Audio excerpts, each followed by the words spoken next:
সচেতনতার বার্তা নিয়ে রাখি বন্ধন উৎসব পালন করলেন পশ্চিম মেদিনীপুর জেলা পুলিশ সুপার। দিদির সুরক্ষা হিসেবে জেলা পুলিশ সুপার পাপিয়া সুলতানা পথচারীদের হাতে রাখি পরিয়ে বোঝালেন হেলমেট পরার গুরুত্ব। পথচারীদের রাখি পরানোর পাশাপাশি পথ নিরাপত্তার বার্তা দিলেন। রোদে জলে রাস্তায় যে সমস্ত ট্রাফিক পুলিশের কর্মীরা দায়িত্ব পালন করছেন তাদের রাখি পরিয়ে তাদের সুস্বাস্থ্য কামনা করলেন। শুক্রবার বেলা 11টা থেকে মেদিনীপুর শহরের রাস্তায় ঘুরে ঘুরে ট্রাফিক পুলিশ কর্মী, বাইক চালক সকলকেই রাখি পরিয়ে সচেতন করলেন জেলা পুলিশ সুপার। জেলা পুলিশ সূত্রে খবর, এরকম কর্মসূচির মূল লক্ষ্য হলো উৎসবের আবহ হয়ে আরও একবার মানুষকে সচেতন করা।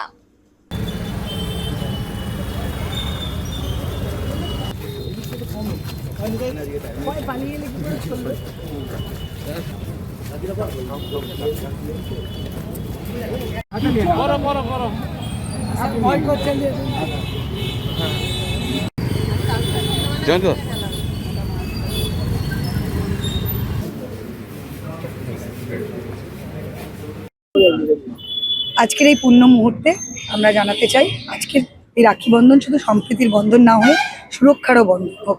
সবাই যেন ট্রাফিক আইন মেনে চলে, হেলমেট পরে এবং তাদের নিজেদের নিরাপত্তার জন্য, তাদের ফ্যামিলির কাছে সুরক্ষার সঙ্গে ফেরার জন্য যেন হেলমেট পরে এবং আইন মেনে চলে।